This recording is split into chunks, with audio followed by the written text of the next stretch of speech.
Então, nós temos falado nessa série do Advento, nós temos falado sobre palavras importantes que nós achamos importante para o Natal, para preparar o nosso coração. Então, nesse Advento, nós temos feito, nós temos acendido as velas do Advento a cada domingo que se prepara para o domingo do Natal. Então, hoje a terceira vela do Advento está acesa. Nós mandamos para vocês roteiros de celebração, culto doméstico para você poder fazer. Temos os vídeos que são postados no nosso canal no YouTube às 5h30 da manhã e nas nossas redes sociais a partir do meio-dia, onde você pode acompanhar. O de hoje eu já ouvi cedinho, a primeira coisa que eu faço é ouvi-lo. E essa semana ele falou sobre Abraão, essa música que a gente contou, ele falou sobre Jacó. Hoje o vídeo falou sobre profecias, né? Não sei se você viu, se não, você pode ir nas nossas redes e ouvir também. Hoje nós vamos mergulhar sobre uma palavrinha que a gente está precisando muito em nossos dias, eu acho importante, que é paz. Nós vamos falar sobre paz. E quando a gente fala de paz, tem dois textos muito claros na Bíblia, muito conhecidos na Escritura e que falam de paz. O primeiro está lá no Primeiro Testamento, que a gente usou acho que na semana passada ou retrasada, Isaías capítulo 9.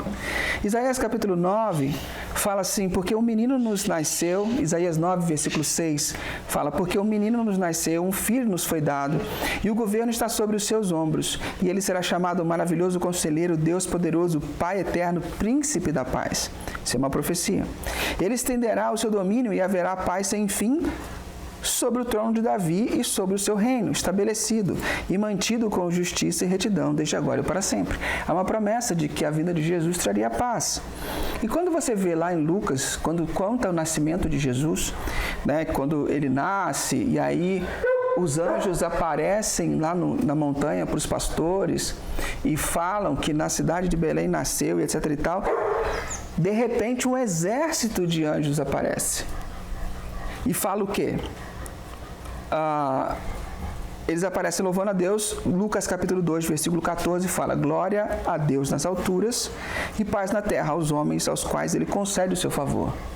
Ora, a pergunta que fica para a gente, se você for bem honesto e prestar bastante atenção nesse texto, se ele falou que vai haver paz na terra quando ele nascesse, há uma profecia de que ele disse que haveria paz, e quando ele nasceu, os anjos cantaram dizendo que tinha paz, por que a gente não vive em paz? Já pararam para pensar nisso? É uma pergunta honesta. Por que a gente não vive em paz? Por que não há paz nos nossos casamentos? Há momentos, né? Logo depois o negócio desmorona tudo. Há paz com os filhos, mas de repente os filhos começam a ficar rebeldes, o monstrinho começa a crescer e eles começam a virar adolescentes e a bicho pega. Às vezes está tudo bem, se dá tudo para a criatura e de repente a criatura se rebela. Para de mexer aí, rapaz. Aí, o que acontece? Por que a gente não vive em paz? Nosso trabalho a gente faz o melhor, está tudo bem, se trata o cliente da melhor maneira possível, daqui a pouco vem uma pessoa e faz umas críticas, umas coisas absurdas, você fala, gente, de onde veio isso? Levanta um falso testemunho contra você e você fala, caramba, eu nunca fiz nada. Por que a gente não vive em paz? Se ele veio para dar paz, por que é tudo tão caótico? Essa é a primeira frasezinha do seu acompanhamento aí. Se ele veio para trazer paz, por que é tudo tão caótico? A primeira coisa que a gente precisa entender e pensar é que nós temos dicionários diferentes. Dicionários diferentes com conceitos diferentes. E os conceitos não batem. Os conceitos dos dicionários bíblicos, da língua bíblica, não batem com o nosso. Então, o que a gente faz costumeiramente? Tenta interpretar tudo o que é da Escritura a partir do nosso dicionário, a partir do nosso entendimento. E temas como esperança, amor, paz, que nós temos conversado aqui, biblicamente eles ganham um outro sentido, um outro significado. Por exemplo, esperança, nós interpretamos esperança no nosso idioma, com o nosso dicionário, e o que a gente faz? A gente coloca nossas esperanças em miragens. Colocamos nossas esperanças em algumas coisas que nós achamos que deveriam dar conta do recado, mas não dão. Não dão conta do recado. E aí a gente coloca a nossa esperança em algumas miragens, e aí quando a gente chega perto, a gente se frustra. A gente coloca a nossa esperança no nosso trabalho, a gente coloca a nossa esperança em algumas coisas que não viram. E aí a gente se frustra, mas não é sobre essa esperança que a Bíblia fala. Por exemplo, sobre o amor. A gente define amor como algo unilateral. Eu preciso ser amado. Amor faz sentido para mim. Quando, na verdade, a Bíblia trata do amor como algo recíproco. Não tem como ter amor, biblicamente falando, sob algo que é numa perspectiva unilateral. Amor unilateral é perseguição. Amor unilateral é obsessão. Você já viu? Já viu quando você era adolescente? Que você é apaixonado naquela pessoa e a pessoa não dava nada pra você. Você dava presente. Você fazia o que podia, a pessoa não dava nem pra você.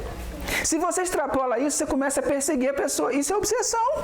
Isso não tem nada a ver com amor. Porque o amor, para ser amor, tem que ser recíproco. E a gente começa a perceber que, biblicamente, Deus nos amou primeiro e por isso nós amamos. Não há um amor unilateral. E a paz é a mesma coisa. Deus veio nos oferecer paz. Mas a primeira coisa que a gente precisa entender é que paz oferecida não é o mesmo do que paz recebida. Ok? A paz oferecida não é o mesmo que paz recebida. Qual que é a paz que todos nós queremos? Qual é a paz que todos nós queremos? Nós queremos uma paz que tenha ausência de conflito externo e ausência de estresse interno. Não é verdade? A gente quer estar de boa com todo mundo, quer que todo mundo esteja de boa com a gente, esteja de boa conosco. E que dentro da gente as coisas estejam rodando liso. Não é isso? Não é essa a nossa definição de paz? Ou você tem uma definição de paz diferente? Alguém tem alguma definição de paz que não seja mais ou menos isso? Fala pra mim. Agora ou cálice para sempre. Paz é isso, a gente quer paz. Quando a gente fala de paz, a gente lembra Imagine the people. Regiane que é boa no inglês, eu não sei não. Então, a gente pensa nessa pegada, todo mundo, como é que é a letra, Regiane, você lembra? Todo mundo unido um no outro, falando de amor e tal, tranquilo. E aí o cara fala, eu não vou estar sozinho, né? I'm not only one, né? Não tem uma parte dessa? Ele fala que eu não estarei sozinho. A gente pensa na paz de John Lennon, né não? A gente pensa nisso. Mas, o que se trata disso? Será que isso é real? Isso é uma paz que dá para alcançar? Mano, se nem dentro da sua própria casa, com a pessoa que você dorme junto, você consegue ficar em paz o tempo todo, você imagina o mundo inteiro, meu filho. Não dá certo. Então isso é irreal. Essa paz de ausência de conflitos externos e ausência de estresses internos, ela é real. Nós pensamos que isso é paz, mas não é. Já tem uma música em português que fala, se você quer paz, prepare-se para a guerra. Tem um negócio assim, né? Mas eu não sei se isso é real também não. Mas é importante a gente pensar, porque a gente está refletindo sobre a palavra bíblica que diz que haveria paz e não a paz. Lembra disso, né? Esse é o fio da meada. Então, para a gente responder a essa indagação, se ele veio para trazer a paz e nós não temos paz, qual é a resposta para isso? A resposta é que essa paz que nós achamos que vai ter, ela nunca foi prometida. Não para hoje, não para aqui e agora. A Bíblia nunca prometeu ausência de conflito em nossas vidas pro tempo em que vivemos nessa terra.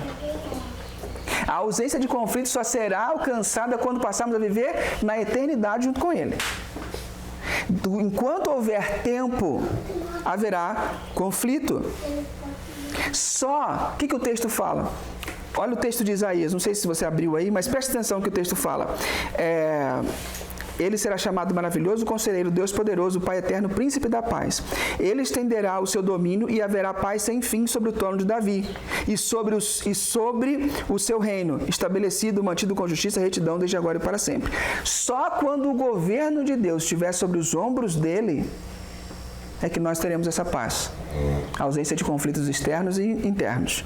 Só assim. Fora isso, essa paz que nós idealizamos, ela não vai acontecer, nunca foi prometida. Não foi prometida por agora. E nesse meio tempo, nesses 2000 anos em que ele foi e prometeu voltar, nós vivemos num tempo, 2022 anos, 200, imagina, 2022 anos, nós vivemos num tempo onde a paz que foi oferecida para esse tempo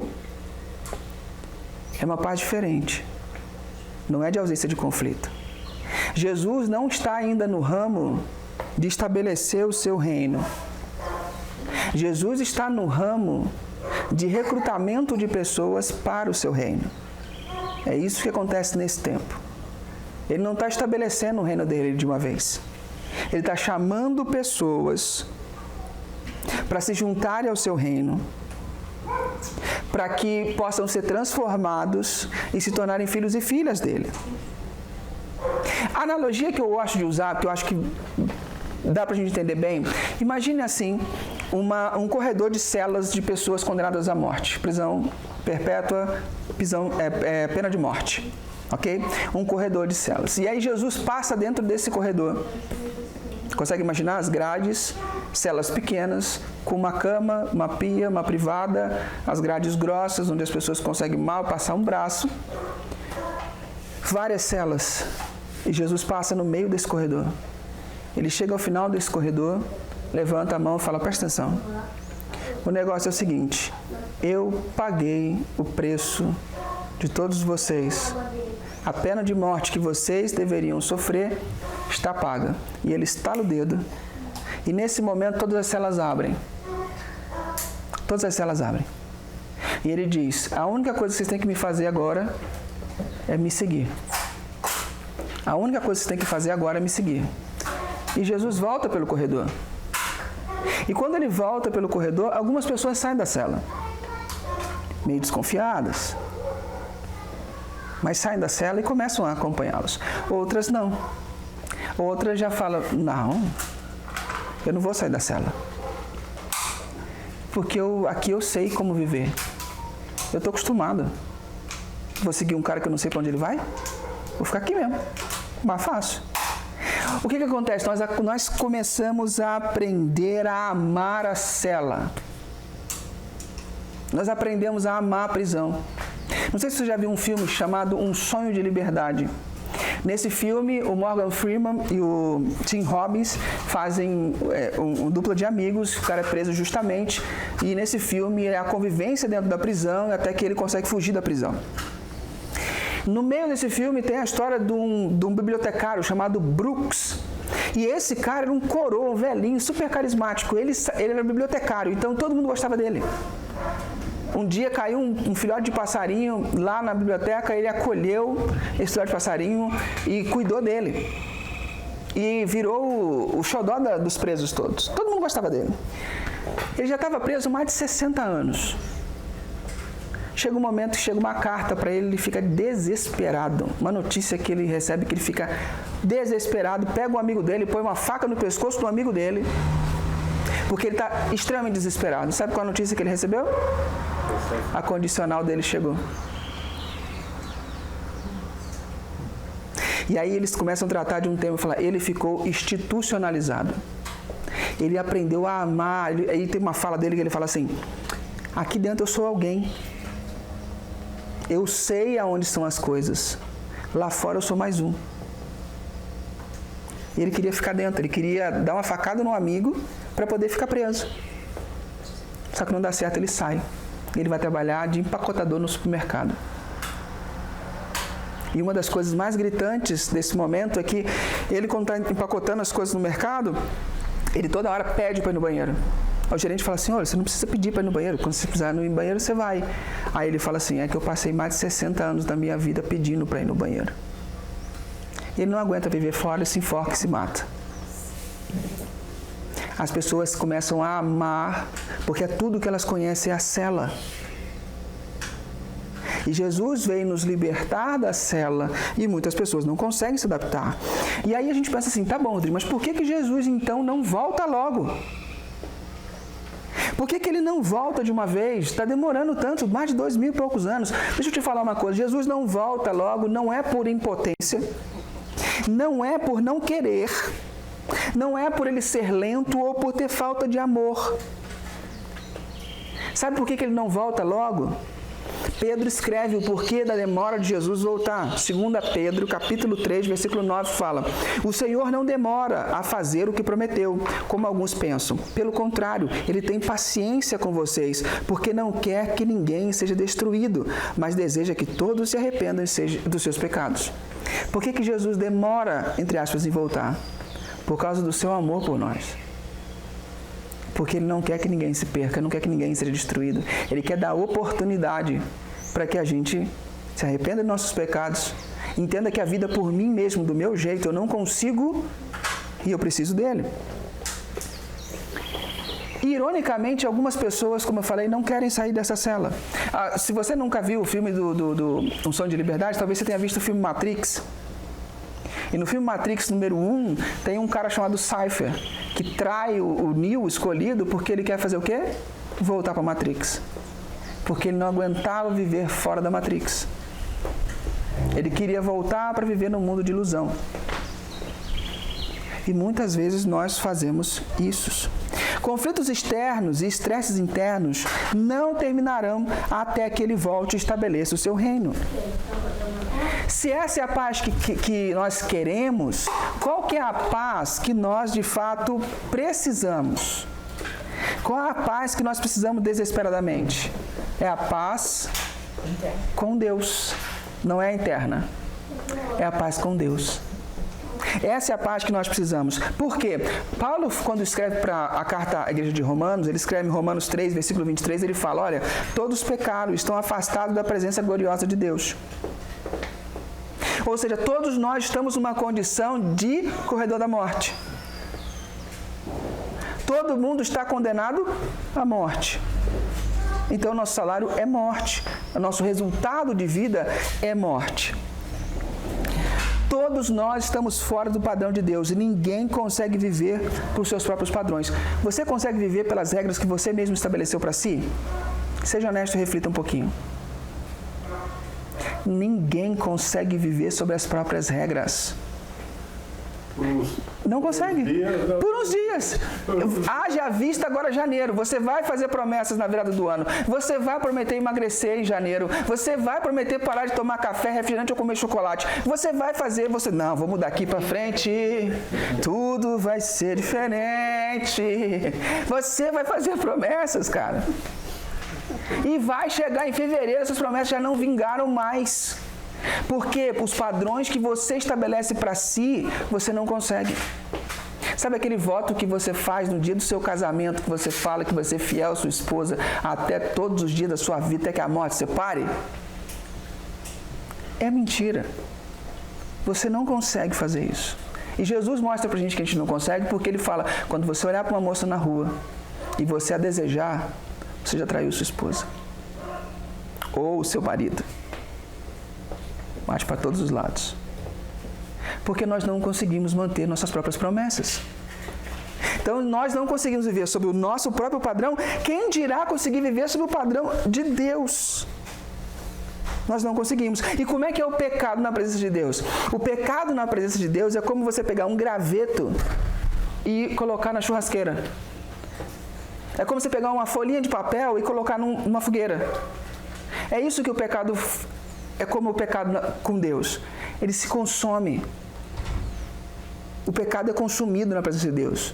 Deus não suporta o pecado, Ele não lida com o pecado. Ele tem que destruir aquilo, porque não bate com ele. Só que Romanos capítulo 5, versículo 10 fala, nós éramos inimigos de Deus, mas Ele nos tornou seus amigos por meio da morte do seu Filho. E agora que somos amigos de Deus, é mais certo ainda que seremos salvos pela vida de Cristo. Jesus nos tornou amigos de Deus. Ele nos deu paz com Deus. Nós não precisamos acordar preocupados com, se eu morrer hoje, o que será que Deus falará para mim? O que será que Deus pensa de mim? Eu não preciso mais estar preocupado com esses aspectos. Não preciso mais. Essa promessa de paz com Deus veio com Jesus. E nosso maior problema, que é a inimizade com Deus, que geraria a morte, foi resolvido. Nossa inimizade. Nós, então, fomos recrutados para o reino para sermos discípulos de Jesus. E o que significa isso? João 14, versículo 27 fala, deixo com vocês a paz.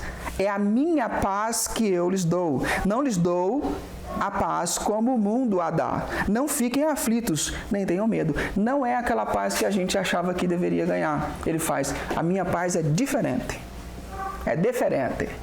Eu não dou paz como o mundo te dá. Eu dou uma paz diferente. E essa paz diferente, lá em João capítulo 16, versículo 32, ele fala: eu digo isso para que por estarem unidos comigo, vocês tenham paz. No mundo vocês vão sofrer, mas tenham coragem, eu venci o mundo. Percebe? Ele não disse que o conflito ia parar de existir. Ele disse: no mundo vocês vão ter conflitos. O tempo todo você vai ter conflito na escola, com os amiguinhos. Eles vão pegar no teu pé, vão te botar apelido, vão olhar um defeito seu. A gente não vai ter paz. Aí a gente cresce, vai para outro tipo de escola, o pessoal não gosta da gente. E aí a gente começa a se apaixonar pelos meninos e pelas meninas, e a gente começa a ver que as pessoas são más e que nos rotulam pelos defeitos da nossa aparência, por exemplo, talvez. E aí a gente cresce, vai para a faculdade, a gente percebe que os professores dão preferência para alguns alunos e para outros não.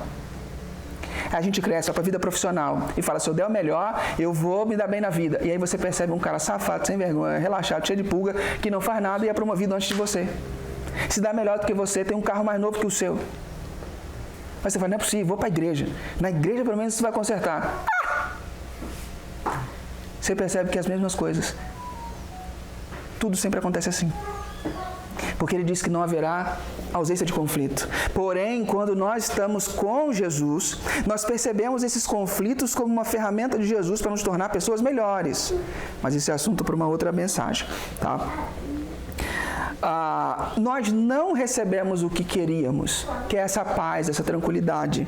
Mas Jesus nos dá aquilo que nós precisávamos, aquilo que nós precisamos. É como se fosse uma criança, agora na época de Natal, que almeja demais aquele caminhão grande, vermelho, colorido, brilhante, que faz barulho. E aí o pai da criança fala assim: filho, não vou poder, não achei, não vou te dar, eu estou fazendo um depósito de $100 mil na sua conta. O que a criança vai falar? Eu queria um caminhão. Mas filho, você tem $100 mil na conta. É assim que a gente fica. A gente fica desejando aquilo que não temos quando a gente recebeu um presente muito maior do que a gente poderia imaginar. Muito maior do que $100 mil na nossa conta. Mas nós ficamos como crianças mimadas que não recebemos aquilo que a gente achou que a gente deveria ganhar. Que a gente não conquistou aquilo que a gente achou que deveria conquistar. Que a gente não recebeu aquilo que a gente deveria receber. Deus trabalha dessa forma. Ele não dá muitas vezes aquilo que queremos, Ele dá aquilo que nós precisamos.